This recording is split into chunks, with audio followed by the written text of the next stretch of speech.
Quantum computing has been one of the most hyped technologies in the last decade. Companies like IonQ, QUBT, ARQQ have all seen huge swings recently, and we've talked about these on our channel before. But is there any substance behind these moves, or is it all just hype and market manipulation?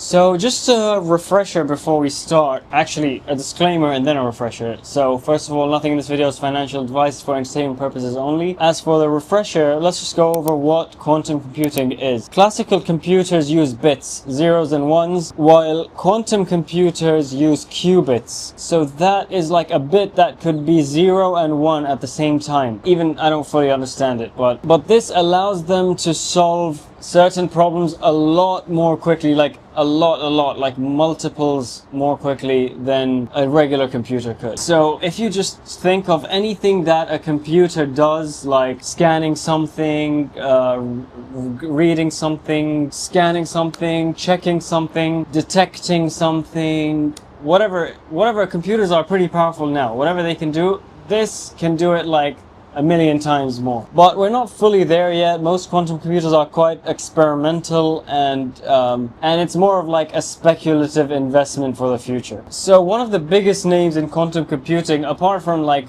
blue chip companies that are already involved in quantum computing like Google, Microsoft, whatever, there's IonQ, which is the first sort of purpose-built quantum computing company to go public. They're known for their trapped ion quantum technology, which is considered very precise but hard to scale, and it's very expensive. So currently in the past year, it's gone up like 400%. Like last year it was down at like $7 and now it's at like $40. So crazy volatility there, but this is nothing compared to the next stock we're going to talk about, which we'll get there in a minute. But IonQ reported Q1 revenue of $7.6 million, which drove up its price a little more this year. They announced a $1 billion acquisition of Oxford Ionics, a major move to expand their hardware capabilities, ongoing partnerships with Amazon, Nvidia, AstraZeneca, which these are like pretty much blue chip companies almost, sort of thing that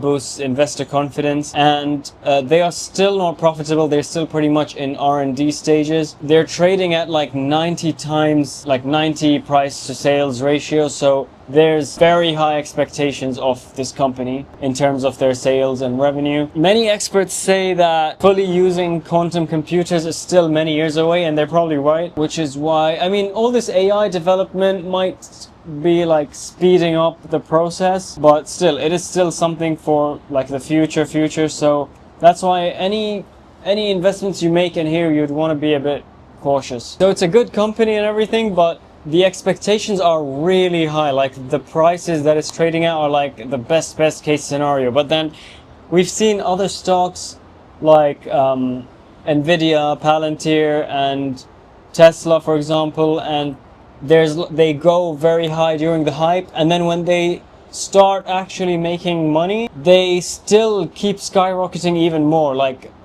out of proportion. So I personally have like a careful position in IonQ, and I would hope for it to just go crazy, sort of thing. The next company we're going to talk about is QUBT, which is like a very speculative penny stock. It's like IonQ risk on steroids, sort of thing. This is a much smaller company. Their market cap is like 50 million. Their revenue is like less than 1 million. Their Q1 revenue is like 35,000 or something. I don't know. It's like, so it started the year at like $5, went down to like $3, and now it's at like $18. It's going pretty crazy, and it's gone up a lot from where it was like last year or whatever. I personally haven't invested in this company. So in May, they announced a new photonic chip foundry in Arizona secured their first commercial order. Investors piled in after bullish mentions of quantum by Nvidia's CEO, even though Nvidia isn't directly invested in QUBT, but it just, I guess, just drove money to the market,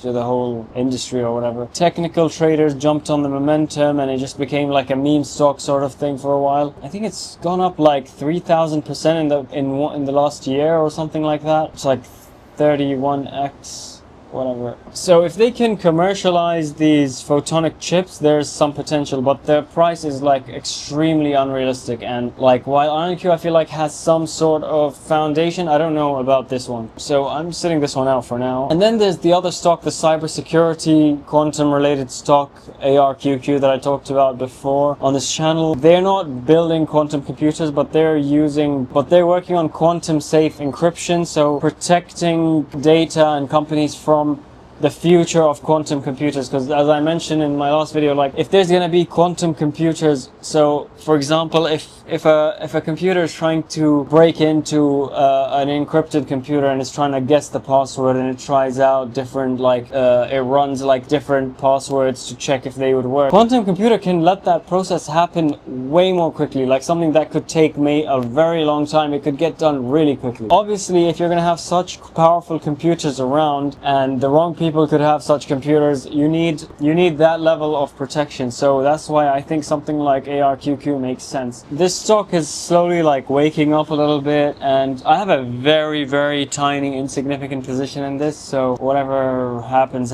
right now. It's not like a big deal for me. If they land like big government contracts, then yeah, they're gonna be booming. I just want to say that I've been learning more about Sharia compliance in stocks, and I realized that some of the stocks that I'm investing in or talking about on here, I have not fully like reviewed about Sharia compliance. I've seen like their business activity and things like that, but there's more to it than that. I need to look into that more. But either way, I'm just talking about stocks, and some stocks that have, this is for the Muslim investors out there, but if there are stocks that have a halal business activity right now, but maybe right now they might not be compliant because of their debt levels, interest-based debt or something like that, this video could still be useful because they could be compliant in that sense at some point later on when they start making money and things like that. So it's good to have these companies on your radar. You should still check if your stocks are Sharia compliant, and as I will as well, I need to like review my portfolio. There's a new tool coming out, or maybe it's already out, by Tabadulat on tabadulat.com. They're gonna have an app soon as well. There's going to be like a free stock scanner on there for Sharia compliance, and it takes into account everything from their debt ratios, interest, whatever, business activities, how ethical the company is or whatever, and updated in real time and for free. And they use the AUFI standards, which is like the most respected standard in this space. So I'll leave their website below and you can check them out.